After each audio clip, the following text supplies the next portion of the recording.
हमेशा आप देवासी साहब तो वहाँ पधारते थे, लेकिन जोडवास और डूंगरी में जब आप पधारे तो करीब हजारों लोग बैठे थे।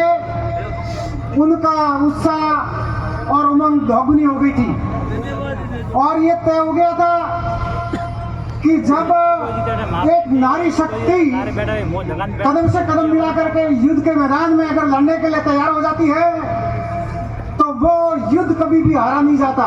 ये तय हो चुका था उस दिन जब आप मैडम विराट जी चुनाव प्रचार में उतरे थे कमर कस करके। आज 2004 से लेकर के 2023 तक हमेशा देवासी साहब करीब 15 वर्षों तक अथक प्रयास और संघर्ष करते हुए आपने कभी भी हमारा आपने साथ नहीं छोड़ा है। चाहे दुख हो चाहे सुख हो, किसी भी समय कदम से कदम मिला करके इन्होंने सहयोग किया है। इसका परिणाम आज आप एक विशाल जनसभा के रूप में झलक रहा है, दिख रहा है। यही उनका एक बहुत बड़ा आपकी मेहनत का फल है। और आप समझ रहे हैं, अभी हमारे पूरे बहुत बड़ी हमें उम्मीद थी कि हमारी सरकार बनने जा रही है, लेकिन कुछ कारणों से बनते बनते रुक गई।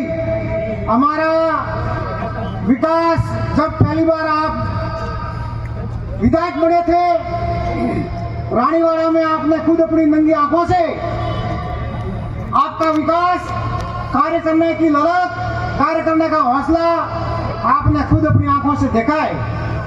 ऐसी कैसी उम्मीद हमें अब के भी है, लेकिन अब के संघर्ष के रूप में और जरूर आप हमारे अपने साथ में मिलकर के कहीं पर भी किसी प्रकार की विवादा को दूर करेंगे। लेकिन शर्त एक है, आप और हमको सबको रतन निवासी बनकर के इनके आह्वान पर आपको एक कदम से कदम मिला करके साथ में चलना होगा। तभी जाकर के अपन काम कर सकेंगे, तभी जाकर के अपन किसी भी कार्य के मंजिल तक पहुंच पाएंगे। मैं इस साल बहुत धर्म संकट में रहा। बहुत सारे लोग जानते हैं, कई लोग नहीं जानते होंगे।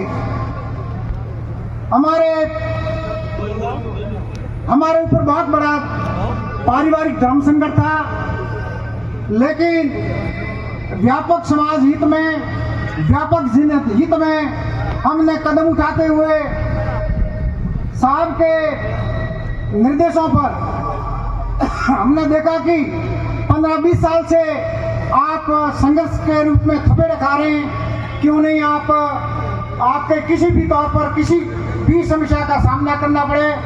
लेकिन हमने लिखित में, हाथाजोड़ी में, लोगों से संपर्क करने में जहां भी हाथ जोड़ना पड़ा हाथ जोड़ा। लेकिन साहब के ऊपर के भाई कहीं पर भी आप पीछे नहीं रहे। तो वास्तव में आज लोग आप कहते हैं, बात करते हैं अनुसूचित जाति और जनजाति तो कांग्रेस की रीढ़ की हड्डी है, रीढ़ का स्तंभ है। तो वास्तव में हमने वो करके दिखाया है। 95% आज जब पारसाराम जी के साथ में पहली बार आप रानीवाड़ा में 2004 में आप पधारे थे, उस दिन से लेकर के आज दिन तक हम आपके साथ में 95% कदम से कदम मिला करके चल रहे हैं। और हमें विश्वास है हमें कि आप किसी भी प्रकार से कहीं पर भी कोई भी बात की कोई कमी नहीं आने देंगे और न किसी का कोई भी सुख दुख में कहीं पीछे रहेंगे। आप हमेशा करके आपने दिखाया है।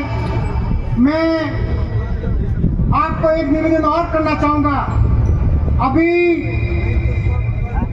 अभी जो 143 एमपीओ का जो निष्कासन हुआ था संसद में, उसकी आड़ में इन्होंने एक बहुत बड़े 3 कानून बनाए जो अपने जनता के खिलाफ में है। एक चुनाव आयोग को बहुत बड़ी शक्ति दे दी है और वो लोग प्रधानमंत्री और चुनाव आयोग का जो मुखिया है वो मिलकर के मनमानी करेंगे। उस मनमानी के खिलाफ में भी अभी वहाँ धरना चल रहा है और यहाँ पर भी धीरे धीरे अपन को इस बात के लिए सजग होना पड़ेगा। आगे रतन देवासी साहब रहेंगे और इनके साथ में हमको बहुत बड़ा आपको संघर्ष करना पड़ेगा। इतना ही कहकर के मैं मेरा स्थान ग्रहण करता हूँ। जय भीम, जय भारत, जय ज्योतिबा फुले और तमाम महापुरुषों को नमन।